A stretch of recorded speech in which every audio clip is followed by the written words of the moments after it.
కొత్త చిగుళ్ళు, ఇప్పుడిప్పుడే మొగ్గలు రావడము, పిందెలు, అంటే అన్ని కాలాల కన్నా ఆహ్లాదకరమైనది వసంతకాలము, అది కూడా ప్రారంభ సమయం. ఓకే, సో అలాంటప్పుడు మనం ఒక్కళ్ళే కాదండి ఈ ఋతువులో ఆహ్లాదం పొందేది. ఇక్కడ ఉన్నాయి కదా, ఇది మనం కదా, మనం ఎక్స్పీరియన్స్ చేస్తాం. అలాగే ప్రతి ఒక్క జీవి, తేనెటీగలు ఉన్నాయనుకోండి, స్వచ్ఛమైన తేనె ఇప్పుడే మొదలవుతుంది అనమాట. అంటే ఈ ఫిబ్రవరి నెలాఖరి నుంచి మే నెల బాగా ఎండలు ముదురుతాయి కదా, మే నెలాఖరి వరకు పుష్పంలో ఉన్న మకరందం తీసుకుని ఇవన్నీ మనకి తేనె తయారు చేస్తాయి అనమాట. ఇవి తేనె తయారు చేయడంలో ఏం జరుగుతాయి, ఒక పుష్పం మేంచి ఒక పుష్పం మేకి, ఒక పుష్పం మేకి ఒక పుష్పం మేకి వెళ్తాయి కదా, దాన్ని ఏమంటాం అంటే పాలినేషన్ అంటాం, ఫలదీకరణ చెందుతాయి. అంటే ప్రతి పువ్వు కూడా కాయ అవ్వడానికి అది దోహదం పడతాయి అన్నమాట. పువ్వులా ఉంటే కాయ అవ్వదండి. ఈ పువ్వు యొక్క పుప్పొడి ఉంటుంది కదా, అది ఈ పువ్వు యొక్క పుప్పొడి రెండు కలిస్తే అది ఫలదీకరణం చెందుతుంది. దానికి ఇవి దోహదపడతాయి అన్నమాట ఈ వసంత ఋతువులో. అలాగే ఇవి వృద్ధి అవుతాయి. అలాగే చిన్న చిన్న ఎన్నో మనకి తెలియని కీటకాలు, అంటే మనకి నచ్చినవి అనుకుంటాం కదా, ప్రకృతిలో ఉన్న ప్రతి జీవి కూడా కొత్తగా అది చైతన్యం పొందుతుంది అనమాట. బటర్ఫ్లైస్ కానీ, చిన్న ఇన్సెక్ట్స్ కానీ, అలా ప్రతి జీవి, మనం అంటే మన ఒక్కళ్ళే స్వార్థం చూసుకుంటాం కదా, అలా కాదు. సృష్టి అంతటికీ భగవంతుడు ఏం చేశాడంటే మొత్తం అందరికీ సమానం. అందులో ఉన్న ప్రతి జీవి చాలా చైతన్యం పొంది ఆనందంగా ఉండే ఋతువు వసంత ఋతువు. సో అవి చేయడం వల్ల పక్షులు కూడా పెరుగుతాయి. ఇవి తినడానికి ఏమొస్తాయి, పక్షులు వస్తాయి. ఈ పక్షులు ఏం చేస్తాయి, ఇవి కూడా ఫలదీకరణకి ఉపయోగపడతాయి. పువ్వుల్లో మకరందం తీసుకుంటాయి. అలాగే సీడ్ అయిన తర్వాత, విత్తనం అయిన తర్వాత ఒక్కో పక్షి అవి తీసుకెళ్లి వేరే చోట వేయడం, అక్కడ మళ్ళీ మొక్కలు, అంటే ప్రకృతి అంతా పులకరించడానికి ఇది అనువైన సమయం అన్నమాట. అది ఉగాది యొక్క వైశిష్ట్యం. పూర్వకాలం వీటన్నిటికీ మన పెద్దవాళ్ళు గౌరవం ఇచ్చి దాన్ని ఒక పండుగలా జరుపుకునేవారు. అంటే నేచర్ వేరు కాదు, మనం వేరు కాదు, అంటే ప్రకృతి మనం వేరువేరుగా ఉండేవాళ్ళం కాదు. ఇప్పుడు ప్రకృతి నుంచి విడిపడి కాంక్రీట్ జంగిల్ ఏర్పరచుకుని, అందులో మళ్ళీ ఒక జైలు లాంటి కొన్ని గదులు ఏర్పరచుకుని అక్కడ ఎక్కువ సమయం ఉంటున్నాం. మనం గృహం దేనికి ఉపయోగించాలంటే ప్రొటెక్షన్ కోసం.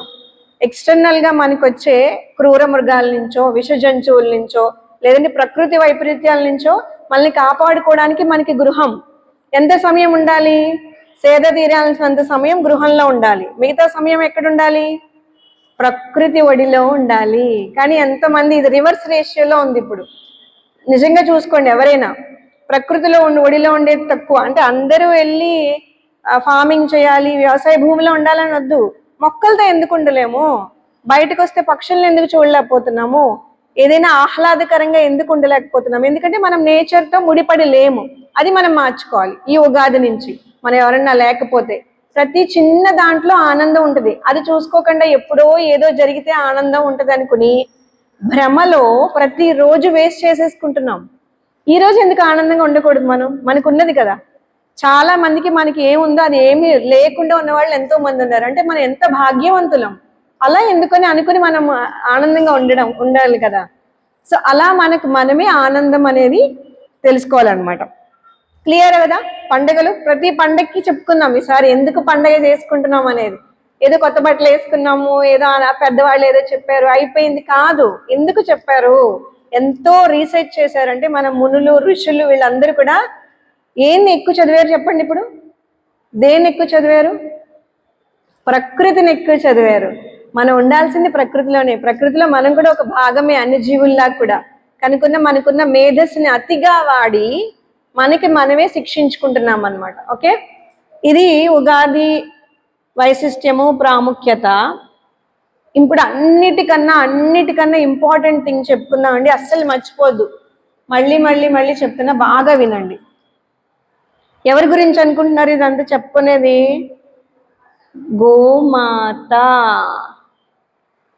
ఇది ఈవిడ గోమాత. ఎంత అందంగా ఉంది కదా. ఒకప్పుడు అలాగే ఉండేవి గోవులు. సో గోవు ఎందుకు కావాలి మనకి చెప్పండి. అసలు గోవు వల్ల ఉపయోగాలు ఏంటి? మన్విత్ శ్రీవత్స, గోవు వల్ల ఉపయోగాలు ఏంటి చెప్పాలి, చెప్పమ్మా.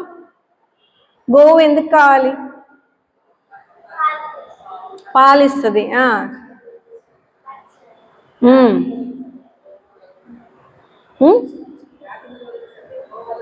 వస్తుంది. అంటే మ్యాక్సిమం అందరికీ తెలిసింది ఒకటే, పాలిస్తుంది ఆవిడ. అంతే కదా, గోవు అంటే పాలిస్తుంది, అంతకు మించి మనకి మర్చిపోయాం, తెలియదండం కాదు. బయట అవునండి, అవును అవును, ఆ జ్ఞానం ఇప్పుడు అందరు కోల్పోయారండి, మనం కోల్పోయాం చాలా వరకు తెలియ. అవునండి, అవును.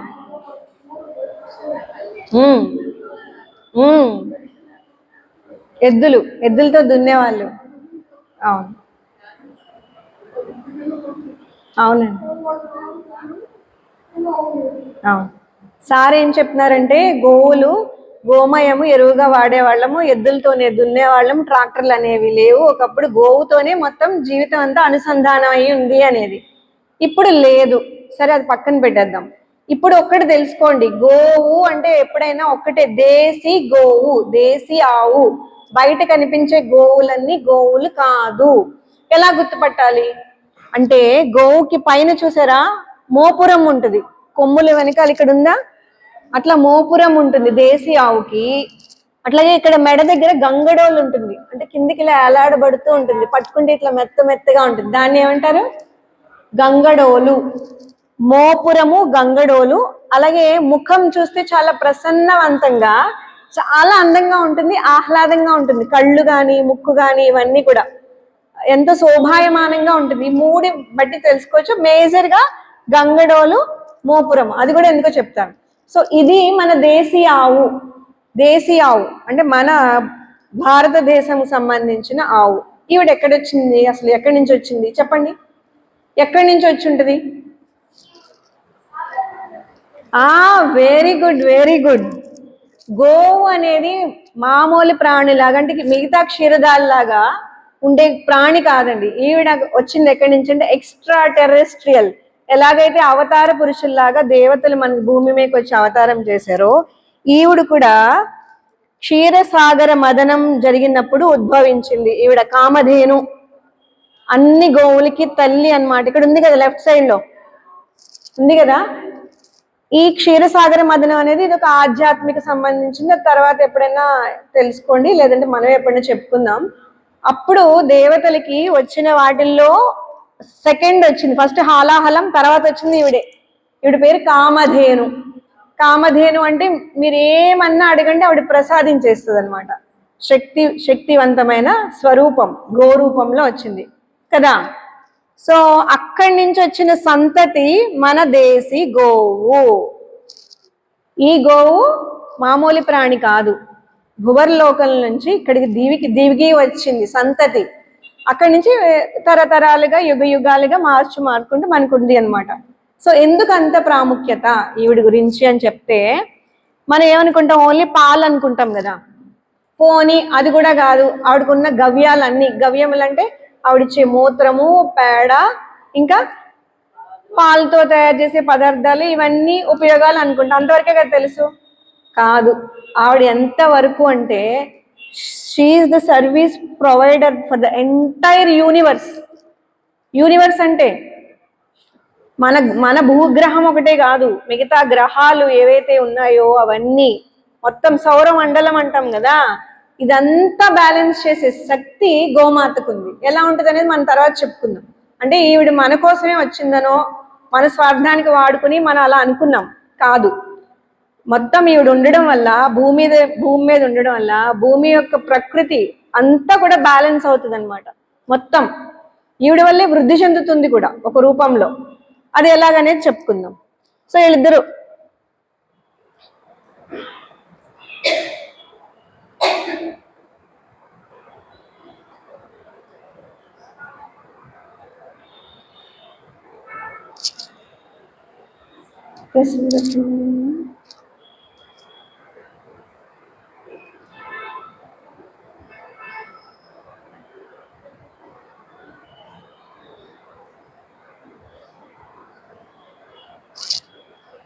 అంతేనా, ఎట్లా అండి పోయింది.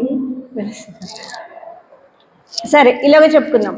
సో దేశీ గోవు అనుకున్నాం కదా. ఇప్పుడు మన బయటికి కనిపిస్తున్నాయి చూసారా, మోపురాలు ఉండవు, సమాంతరంగా ఉంటాయి, గంగడోలు ఉండవు. ఇదేంటంటే ఇది మన దేశీ ప్రజాతి కాదు, హైబ్రిడ్ గోవులు. అంటే మనకి స్వాతంత్రం వచ్చిన తర్వాత ఆంగ్లేయులు తీసుకొచ్చిన సంతతుల నుంచి అక్కడి నుంచి ఇంపోర్ట్ అయింది. ఎందుకంటే పాల దిగుబడి ఎక్కువగా రావాలి అనే దృక్పథంతో వాటిని తీసుకురావడం జరిగింది.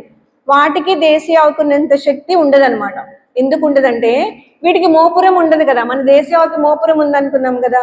ఈ మోపురం అనేది మేరు పర్వతం లాంటిది. అంటే ప్రతి ఒక్క ప్లానెట్ నుంచి ఎనర్జీ మనకి ఏం తెలుసు, చంద్రుడిని చూస్తాము, చంద్రుడి వెన్నెల తెలుసు, సూర్యుడిని చూస్తాము, సూర్యుడి యొక్క వెలుతురు తెలుసు, అంతే కదా మనకు తెలుసు. కానీ గోవుకి ఏ శక్తి ఉందంటే ఆవిడకున్న మోపురంలో సూర్యకేతు నాడి అని ఒక నాడి ఉంటుందండి. ఆ నాడి ద్వారా మనకి ఎన్నైతే గ్రహాలు ఉపగ్రహాలు ఇవన్నీ ఉన్నాయో అందులో ఉన్న ప్రాణశక్తి అంటే పాజిటివ్ ఎనర్జీ ఉంటాం కదా, అదంతా కూడా ఆ మోపురం ద్వారా తీసుకుంటుంది. తీసుకుని ఆవిడ శరీరం అంతా ఉంటుంది ఆ ఎనర్జీ. అదే ఎనర్జీని తన తినే గ్రాసంలో కూడా కలుపుతుంది. అలాగే ఆ గ్రాసం ద్వారా ఏం ఉత్పత్తి అవుతుందండి, పాలు ఉత్పత్తి అవుతాయి కదా, ఆ పాలులో కూడా ఉంటుంది అట్లా. సో ఈవిడ కామధేను. ఆ కామధేను దివి నుంచి భూమికి ఇట్లా వశిష్ఠ మహర్షి ఆశ్రమానికి వస్తుంది అనమాట. ఈ కథ మీకు తెలిసే ఉంటుంది. ఈ ఆశ్రమానికి వచ్చిన తర్వాత స్వామి దగ్గరికి ఎవ్వరు వచ్చినా లేదనకుండా అంత భోజనం, ఎంత కావాలంటే అంత భోజనం ఇస్తుంది, ఏం కావాలంటే అది ఇస్తుంది. అవన్నీ జరుగుతాయి అనమాట, మిరాకిల్స్ లాగా. అంటే ఆవిడే ప్రసాదిస్తుంది. ఇది చూసి ఆశ్చర్యపోయి మనకి ఆ రాజు నాకు కావాలని అడుగుతారనమాట. అది చాలా పెద్ద వృత్తాంతం. అయితే గోవుకి అంత మహత్యం ఎలా వచ్చిందనే దాని గురించి చెప్పుకుందాం. అప్పుడైతే అంత శక్తి ఉండేది, ఇప్పుడు జరగదేమో అనుకుంటాం కదా మామూలుగా. అయితే కాదు, ఎప్పుడైనా ఆవిడ అన్ని ప్రసాదించగలదు. ఎలా అంటే ఇదిగోండి, ఇవి మనకి గోవు వల్ల వచ్చేవి. సార్ ఇందాక చెప్పారు కదా, గోమయాన్ని తీసుకెళ్ళి మనం ఎక్కడ వేసేవారండి, పంట పొలాల్లో వేసేవారు. అదే మనకి ప్రధానమైన ఎరువు. అది ఎంత బాగా పనిచేస్తుందంటే మనం ఇప్పుడు ఒక పంట పండించాలంటే తెలిసింది ఏంటంటే యూరియాయో డిఏపియో అట్లా కెమికల్ తీసుకొచ్చి వేస్తే పంట పెరుగుతుంది అనుకుంటాం.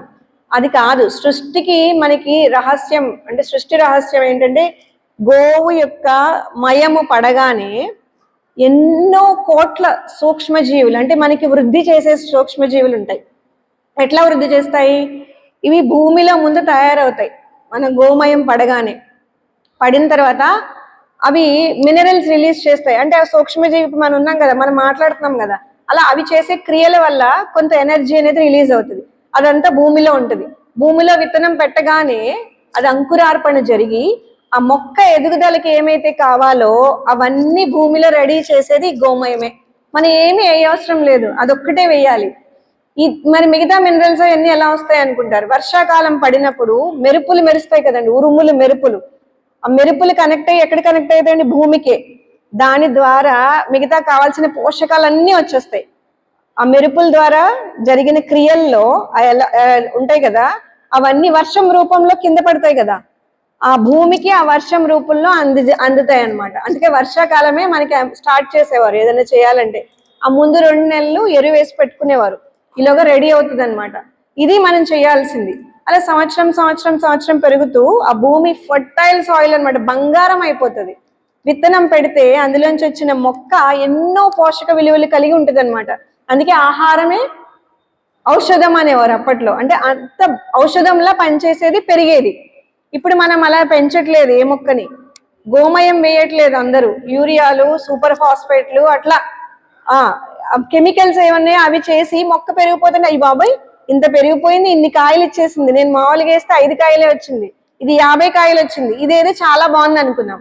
ఇప్పుడు రీసెంట్ సర్వేలో ఏం తెలియదంటే ఈ 5 కాయలు ఇచ్చిన పోషణ ఈ 50 కాయల్లో లేదు. అంటే సూక్ష్మ పోషకాలు లేవు, బలం ఇచ్చేది ఏమీ లేదు, గడ్డితో సమానం నిజంగా చెప్పాలంటే. అది ఎంత తిన్నా అరుగుతుంది, బయటికి వెళ్ళిపోతుంది, కానీ మనకిలో ఎనర్జీ ఉండట్లేదు. అందుకే ఇప్పుడు కూడా అంటారు కదా, అప్పుడున్న కాలం వల్ల మనకి బలం లేదు, సత్తువ లేదు. ఎందుకంటే ఆ ఫుడ్ మనం తినట్లేదు, అలా తయారవ్వట్లేదు. ఎందుకంటే గోమయం మనం వేసి మనం పెంచుకోవట్లేదు. ప్రతి ఇంట్లోని ఎవరో ఒకళ్ళు ఏదో ఒకటి పెంచేవారండి, ఒక బెండకాయో వంకాయో చుక్కుకూర ఆకు ఏదో గోగాకో ఏదో పెంచుకునేవారు. ఇప్పుడు ఎంతమంది మీలో పెంచుతున్నారు ఇంట్లో? చాలా సంతోషం. ఇంత ప్లేస్ ఉన్నా ఏదో ఒకటి పెంచుకోవచ్చు కదండి. మనం కొత్తిమీర కట్ట కూడా పెంచుకోవచ్చు. ఎందుకు పెంచుకోవట్లేదంటే శ్రద్ధ పోయింది. ఆరోగ్యం పట్ల మనకి శ్రద్ధ లేదు, మనం మర్చిపోయాం. యాక్చువల్లీ మన చేతిలో ఎంతో కొంత మనం పండించుకోవచ్చు అనమాట. సో అది గోమయం ద్వారా వ్యవసాయం జరుగుతుంది. అంటే మనకి ఏమొచ్చింది? ధాన్యలక్ష్మి వచ్చింది. ధాన్యలక్ష్మి వచ్చేసింది కదా. పంట పండించుకునే దాన్ని ధాన్య రూపంలో చూపిస్తాం. లక్ష్మీదేవి, అష్టలక్ష్మిలు వస్తాయి ఇప్పుడు వాళ్ళు చెప్తాం చూడండి. ఇది గోమూత్రం. గోమూత్రంలో ఏముంటుందంటే గోమూత్రే ధన్వంతరి అంటాం. ధన్వంతరి తెలుసు కదా, ఆయుర్వేదానికి భగవంతుడు మూలం. సో గోమూత్రంలో గోవు మనం ఏం తీసుకున్నా అందులో 4 పొట్టలు ఉంటాయి గోవుకి. మనకిలా ఒకటి కాదు, 4 పొట్టలు. అందులో సెపరేట్ చేసుకుంటుంది ఆవిడ. ఏది మంచి, ఏది చెడు, ఏది పాలల్లోకి వెళ్ళాలి, ఏది గోమయంలోకి భూమికి వెళ్ళాలి, పాలల్లో నన్ను పోషిస్తున్న యజమానికి వెళ్ళాలి, విషం అయితే బయటికి ఎలా వచ్చేయాలి, ఇదంతా అలా సెపరేట్ చేసి తను తీసుకున్న ఫుడ్లో మూలికలు ఉంటాయి కదండి, ఎన్నో తింటది. అంటే మనకి బయటకు కనిపిస్తే గడ్డి అనుకుంటాం, కానీ ప్రతి చిన్న గడ్డిలో కూడా ఔషధ మొక్కలు ఉంటాయండి, చిన్నవి. అవన్నీ తీసుకుని ఆవిడ తింటది. మీరు బయట ఎప్పుడైనా గోవు మేస్తుంటే చూడొచ్చు మీరు, చిరుగడ్డి అంటాం, చిన్నవి, అలాంటివన్నీ తీస్తుంది. అందులో మెడిసినల్ వాల్యూస్, ఔషధ గుణాలు ఉన్నాయి, అన్ని ఎక్కడ చేరుస్తుందండి? మూత్రంలోకి చేరుస్తుంది. రీసెంట్ స్టడీస్ లో క్యాన్సర్ కూడా తగ్గుతుంది గోమూత్రం ద్వారా. ఎలా అంటే ఇట్లానే. సో దానికి సంబంధించిన ఔషధాలన్నీ ఎక్కడ దాస్తుంది ఆవిడ? గోమూత్రంలో పెడుతుంది. సో స్వాతంత్రం దగ్గర సమయంలో మన దగ్గర మన ఉన్న జనాభా కన్నా 4 రెట్లు 3 రెట్లు ఎక్కువ గోవులు ఉండేవండి.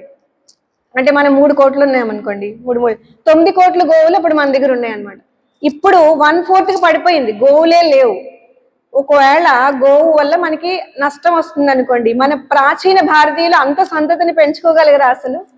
అవుతుందా? అంటే ఎన్ని ఉపయోగాలు ఉండడం వల్ల సంతతి పెరిగి అంత వృద్ధి జరిగింది, అది మనం గమనించాలి. ఇప్పుడు మనం కోల్పోయాం తర్వాత విషయం. సో మెడిసిన్ ఎక్కడ ఉంటుందండి? యూరిన్లో దాస్తుంది అనమాట ఔషధ గుణాలన్నీ. తర్వాత పాలు, పెరుగు, నెయ్యి, ఈ 3 కూడా పాల పదార్థాలు. ఎలా? పాలుని తీసి తోడు పెట్టి పెరుగు చేసి వెన్న చిలికి నెయ్యి తయారు చేయాలి. ఇప్పుడు అలా చేయట్లేదు. పాలమే మేగడ తీస్తారు, ఫ్రిడ్జ్లో పెడతారు, 3-4 రోజులు అవుతుంది, చక్కగా మేగడ తయారవుతుంది, దాన్ని చిలికేస్తారు, నెయ్యి అని చేసి వేసుకుంటాం. ఇలా చేయకూడదు. ఎందుకు చేయకూడదంటే పాలుని పెరుగులా తోడుపెట్టినప్పుడు దాంట్లో ఒక బ్యాక్టీరియా ఉంటుందండి, లాక్టోబాసిల్లస్ అంటాం దాని పేరు. అంటే నా పేరు అనంత, మీ పేరు లక్ష్మి గారు, అట్లా ఉంటది కదా. అలా మంచి చేసే ఒక బ్యాక్టీరియా పేరు లాక్టోబాసిల్లస్. అది ఏం చేస్తుందంటే పెరుగు తోడుపెట్టినప్పుడు తయారవుతుంది, గడ్డ అవుతుంది కదా. ఆ బ్యాక్టీరియా మన పొట్టలోకి వెళ్ళింది అనుకోండి, మంచిది. మజ్జిగ తాగితే మంచిది అనుకుంటాం కదా, అది చెప్పుకుందాం. అది ఉండడం వల్లే మంచిదన్నమాట. మీగడ తీసి చేసినప్పుడు ఆ బ్యాక్టీరియా అందులో ఉండదు, అది కొవ్వు పదార్థమే మనం తీసుకుంటాం. ఇది పెరుగు తోడు పెట్టినప్పుడు ఆ కొవ్వుని మంచి కొవ్వుగా మారుస్తుంది బ్యాక్టీరియా. అంటే మన గుండెలకి హాని చేయదు, ఎక్కడ ఏది హాని చేయకుండా మంచి గుడ్ కొలెస్ట్రాల్ లా మారుస్తుంది ఈ బ్యాక్టీరియా. అప్పుడు అలాగ తయారు చేసిన నెయ్యి తీసుకోవడం వల్ల గుండె నారాలు పేరుకోవు, మేధస్సు, అపర మేధస్సు అంటారు. పిల్లలు ఎంత చురుగ్గా ఉంటారంటే అంత చురుగ్గా ఉంటారు. అలాంటిది తయారు చేసిన నెయ్యి, బిలోనా ఘీ అంటాం దాన్ని, అలా తయారు చేసుకోవాలి. అది చాలా పెద్ద ప్రాసెస్, మనం నేర్చుకుందాం. పాలు తెచ్చుకుందాం, పాలు కాసుకుందాం, ఇంట్లో ఎలా తయారు చేసుకునేది ఒక క్లాస్లో మనం తెలుసుకుందాం. సో అలా తయారు చేయాలి. సో ఇలా పాలు, అమ్మ పాలు ఎవరికైనా తక్కువ అంటే ఏం పట్టించమంటారండి? గోవు పాలు, దేశీ గోవు పాలు. ఎందుకంటే ఇంకే పాలు కాదు, ఇంకే పాలు చెప్పరు. వైద్యానికి వస్తే మేక పాలు, కొంచెం గాడిద పాలు అంటే చుక్క అంతే. కానీ సంపూర్ణంగా పాలు ఇవ్వాలంటే గనక గోవు పాలే ఇవ్వాలి. ఎందుకు ఇవ్వాలి అంటే అమ్మ పాలలో A2 ప్రోటీన్ అని ఒకటి ఉంటుందండి. అంటే చెప్పాం కదా, వ్యాధి నిరోధక శక్తి పెంచుతుంది అని. తల్లి తర్వాత మళ్ళీ తల్లి లాంటి పాలు గోవు దగ్గరే అలాంటి పాలు ఉంటాయి, ఇంకే పాలలో కూడా ఉండవు. అందుకని గోవు పాలు మాత్రమే ఇవ్వాలి. ఇంకొకటి మనం ఏమనుకుంటామంటే గోవు పాలు పల్చగా ఉంటాయి అని వదిలేస్తున్నారు, కానీ చంటి పిల్లలు పట్టేటప్పుడు మళ్ళీ దాంట్లో నీళ్లు కలపమనేవారు. మీకు ఎవరికైనా గుర్తుంటే. మరి పల్చగొన్న పాలలో నీళ్ళు ఎందుకు కలుపుతున్నాం? చిక్కదనం అనేది అందులో ఉన్న కొవ్వు పదార్థాల వల్ల వస్తుంది, కానీ న్యూట్రియంట్స్ విషయంలోకి వస్తే అంటే పోషకాల విషయంలో గని అన్నమాట. అంత పోషకాలు డైరెక్ట్గా ఇస్తే పిల్లకి అరగదు కాబట్టి దానికి మళ్ళీ నీళ్లు కలపాలి. అంటే మనం కూడా అలాగే తాగాలి. అంటే పల్చన గేదె పాలతో కంపేర్ చేసి మనకు తెలియకపోవడం వల్ల జరిగిన మార్పులు ఇవన్నీ. దాన్ని పక్కన పెట్టేసి దేశీ ఆవునే పక్కన పెట్టేసి బర్రెల్ని గేదెలు తెచ్చుకుని కాఫీలు పెట్టుకుని టీలు తాగి అబ్బా ఎంత చిక్కమైన పాలు ఉన్నాయో. దేనికి చిక్కదనం? గుండెకి చిక్కదనం. ఆ ఫ్యాట్ ఎక్కడికి వెళ్తుందండి? నరాల్లోకి వెళ్ళి నాణాల్లోకి వెళ్ళి పూరుకుపోతుంది. ఆ చిక్కదనం ఎందుకు? కళ్ళకి చిక్కదనమా? అంటే ఎంత ఆలోచన చేసి మన ఋషులు ఇవన్నీ కనిపెట్టారో చూడండి. గోవు గురించి ఆవిడ అక్కడి నుంచి వచ్చి భూమిలోకి నుంచి దివి నుంచి భూకి దిగి వచ్చింది కదా. ఆ వచ్చింది ఎందుకు వచ్చింది ఈవిడ? అసలు ఏంటి కింద మిరియాకిల్స్ జరుగుతున్నాయని ఇంత స్టడీ చేస్తే జరిగిందన్నమాట. సో అదొకటే కాదు, ఈ 5 గవ్యములు అంటాం. వీటిని ఏమంటామండి?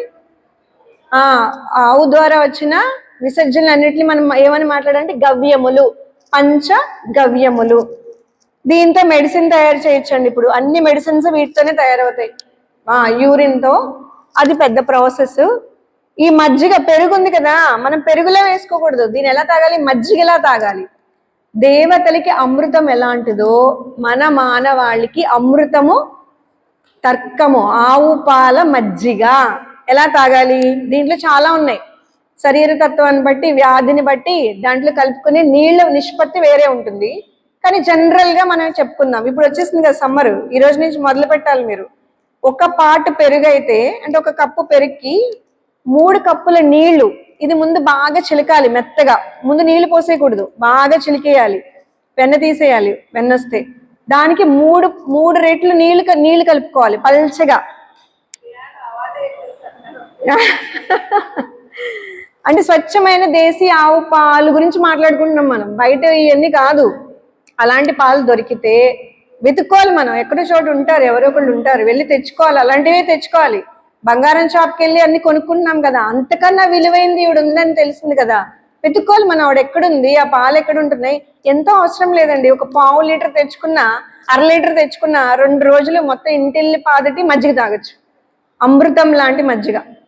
దాంట్లో చాలా పోషకాలు ఉన్నాయి. సో అది గుర్తుపెట్టుకోండి. మజ్జిగ పోషకాలు అవన్నీ తర్వాత చెప్పుకుందాం. ఎలాంటిది మనకి మజ్జిగ? ఆవు పాల మజ్జిగ అమృతం. అమృతం కావాలా వద్దా మనందరికి?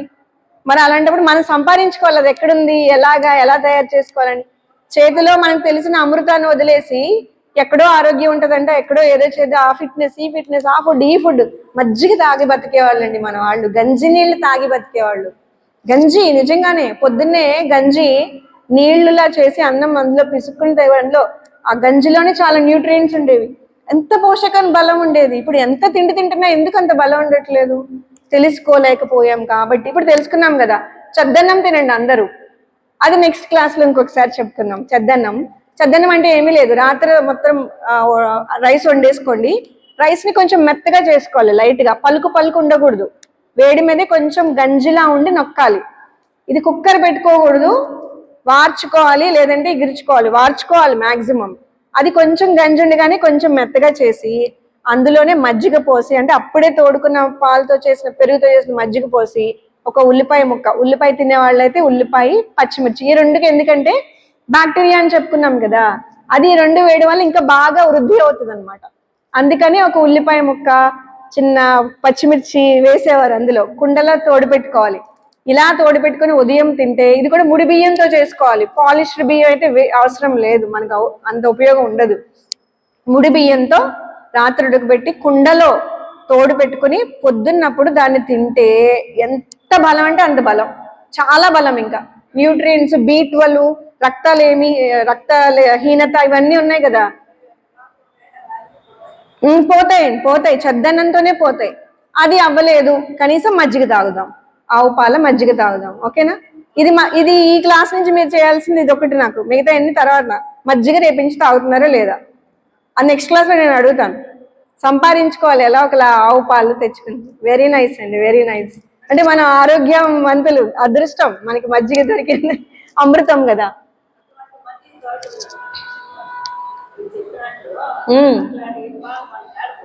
వెతుక్కోవాలి. రామ్జీ గారికి కూడా తెలుసు. చాలా మంది రైతులు ఉన్నారమ్మా, ఎంతో కష్టపడి చేస్తున్నారు. వాళ్ళ దగ్గర నుంచి ఒక 1/2 లీటర్ అన్న తెచ్చుకుని పెట్టుకోకూడదు పెట్టుకోకూడదు.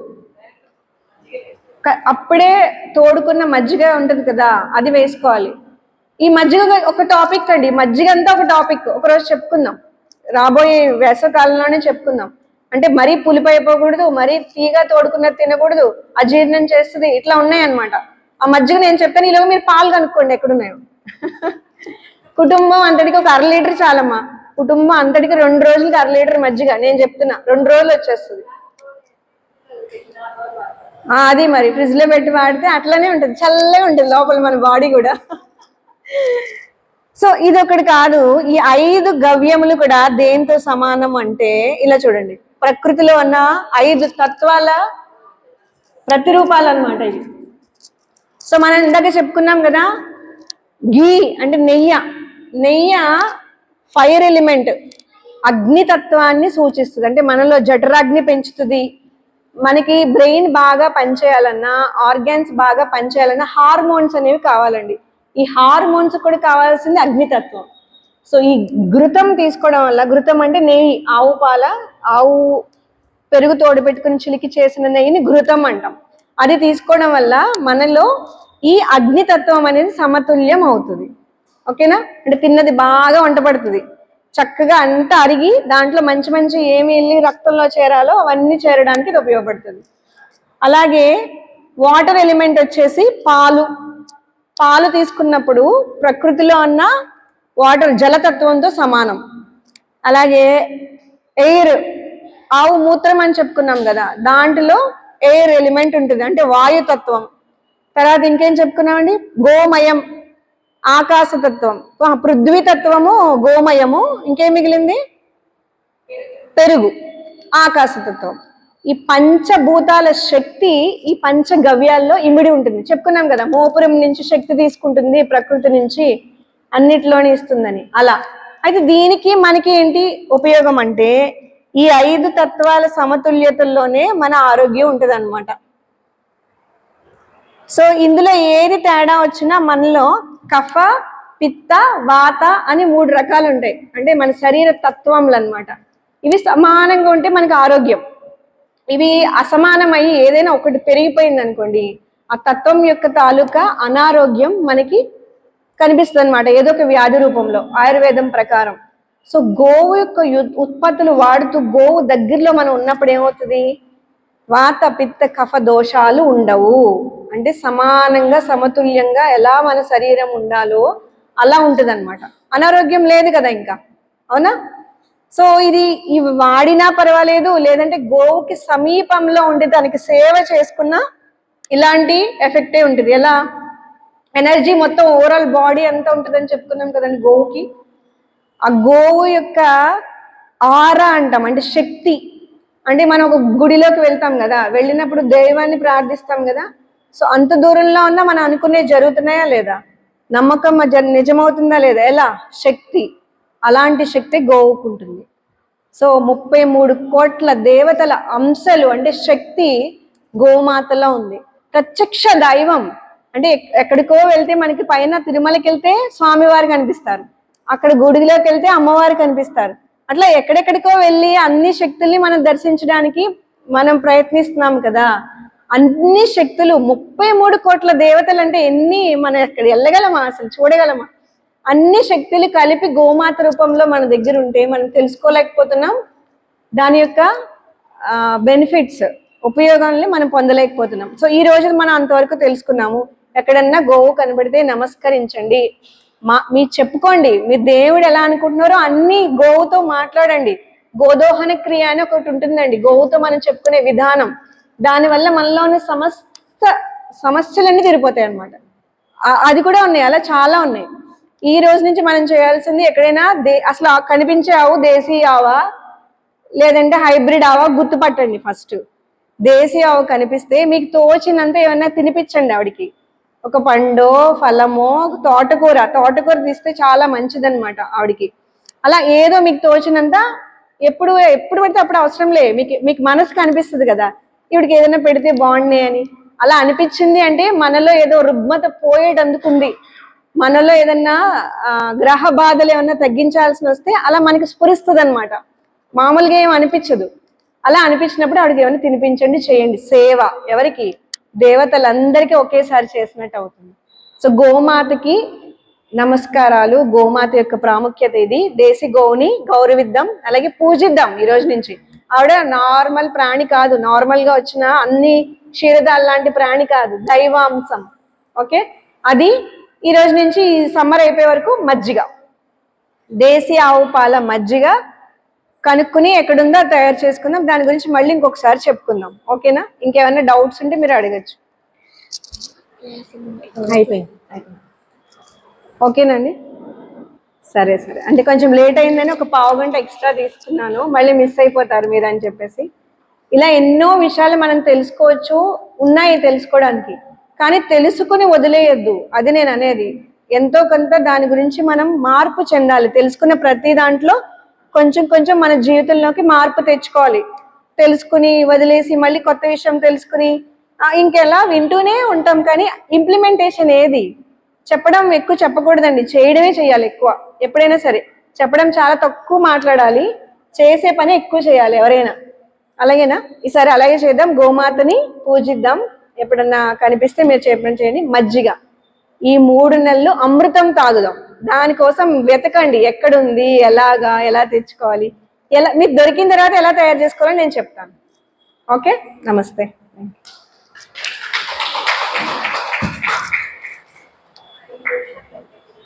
మెడిటేషన్.